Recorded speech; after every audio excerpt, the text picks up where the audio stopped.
Chapter 11. The Automobile. For 3 days, everybody hunted all over the house for Margalo without finding so much as a feather.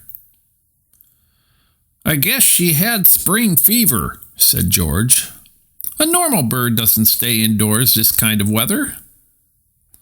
"Perhaps she has a husband somewhere and has gone to meet him," suggested Mr. Little. "She has not," sobbed Stuart bitterly. "That's just a lot of nonsense." "How do you know?" asked George. "Because I asked her one time," cried Stuart. "She told me she was a single bird."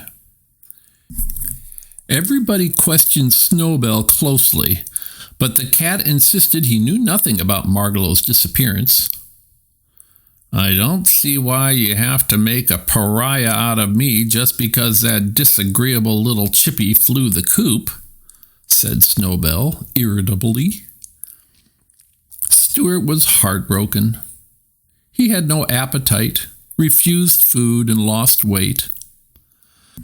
Finally, he decided that he would run away from home without telling anybody and go out into the world and look for Margalo. "While I am at it, I might as well seek my fortune too," he thought.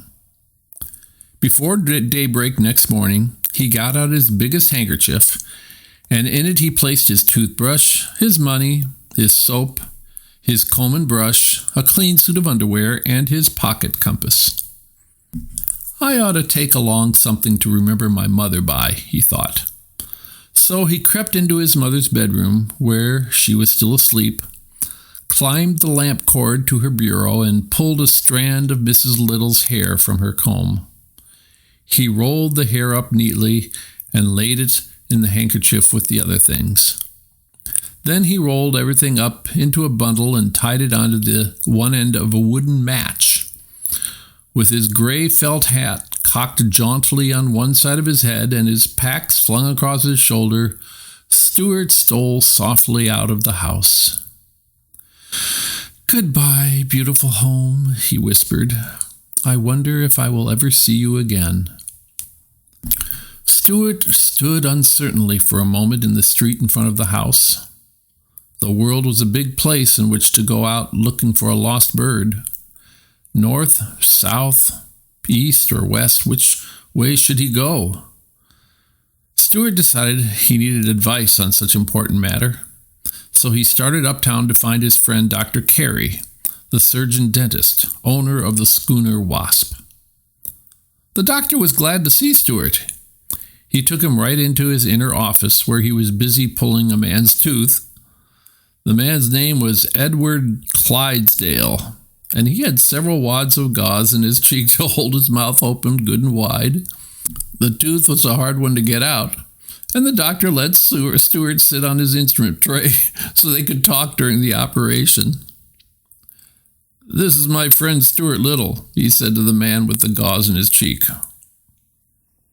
"How, sure," replied the man as best he could. "Very well, thank you," replied Stuart. "Well, what's on your mind, Stuart?" asked Dr. Carey, seizing hold of the man's tooth with a pair of pincers and giving a strong pull. "I ran away from home this morning," explained Stuart. "I'm going out into the world to seek my fortune and to look for a lost bird. Which direction do you think I should start out in?" Dr. Carey twisted the tooth a bit and racked it back and forth. "What color is the bird?" he asked. "Brown," said Stuart. "Better go north," said Dr. Carey. "Don't you think so, Mr. Clydesdale?" "Oh, an arc," said Mr. Clydesdale. "What?" cried Stuart. "I ate an extra arc," said Mr. Clydesdale. "He says look in Central Park," explained Dr. Carey, tucking another big wad of gauze into Mr. Clydesdale's cheeks. "And it's a good suggestion. Oftentimes people with decayed teeth have sound ideas. Central Park is a favorite place for birds in the spring." Mr. Clydesdale was nodding his head vigorously and seemed about to speak again. If you add only an egg of arc, egg a arc of Aaron and arc airway and look in the other egg. What? Cried Stuart, delighted at this new kind of talk.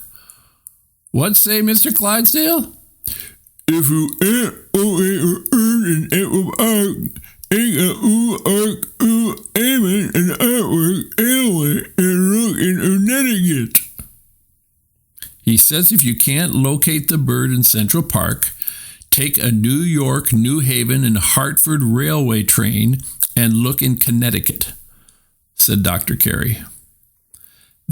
Then he removed the rolls of gauze from Mr. Clydesdale's mouth. Rinse, please, he said. Mr. Clydesdale took a glass of mouthwash that was beside the chair and rinsed his mouth out. Tell me this, Stuart, said Dr. Carey. How are you traveling? On foot? Yes, sir, said Stuart. Well, I think you'd better have a car. As soon as I get this tooth out, we'll see what can be done about it. Open, please, Mr. Clydesdale. Dr. Carey grabbed the tooth with the pincers again, and this time he pulled so long and so hard and with such determination that the tooth popped out, which was a great relief to everybody, particularly to Mr. Clydesdale. The doctor led Stuart into another room.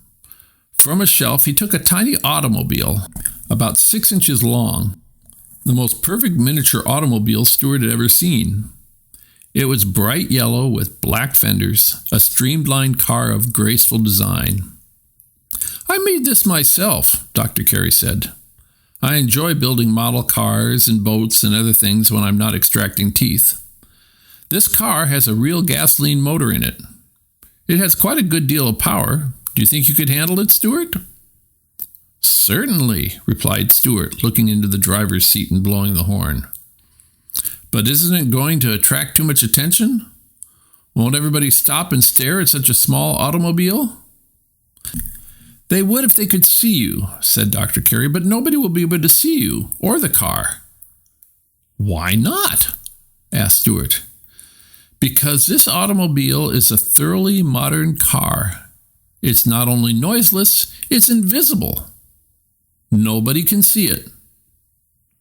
I can see it, remarked Stuart. Push that little button, said the doctor, pointing to a button on the instrument panel. Stuart pushed the button. Instantly, the car vanished from sight. Now, push it again, said the doctor. How can I push it when I can't see it? asked Stuart. Feel around for it. So Stuart felt around until his hand came in contact with a button. It seemed like the same button, and Stuart pushed it. He heard a slight grinding noise and felt something slip out from under his hand.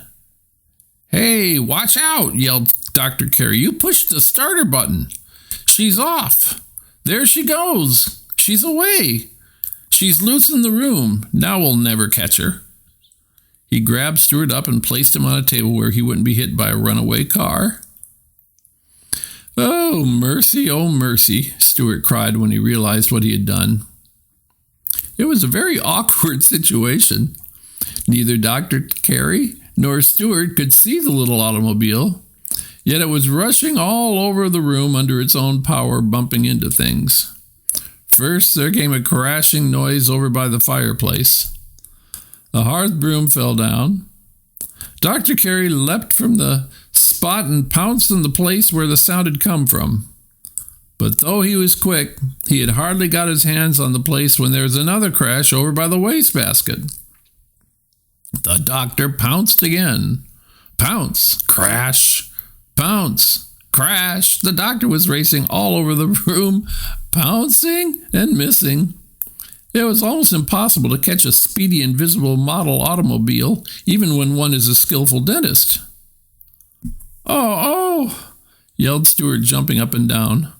I'm sorry, Dr. Carey. I'm dreadfully sorry. Get a butterfly net, shouted the doctor. I can't, said Stuart. I'm not big enough to carry a butterfly net. Oh, that's true, said Dr. Carey. I forgot. My apologies, Stuart. "The car is bound to stop sometime," said Stuart, "because it'll run out of gas." "That's true, too," said the doctor. And so he and Stuart sat down and waited patiently until they no longer heard any crashing sounds in the room. Then the doctor got down on his hands and knees and crawled cautiously all over, feeling here and there until at last he found the car. It was in the fireplace, buried up to its hubs in wood ashes. The doctor pressed the proper button, and there it stood in plain sight again, its front fenders crumpled, its radiator leaking, its headlights broken, its windshield shattered, its right rear tire punctured, and quite a bit of yellow paint scratched off the hood. "What a mess," groaned the doctor. "Stuart, I hope this will be a lesson to you.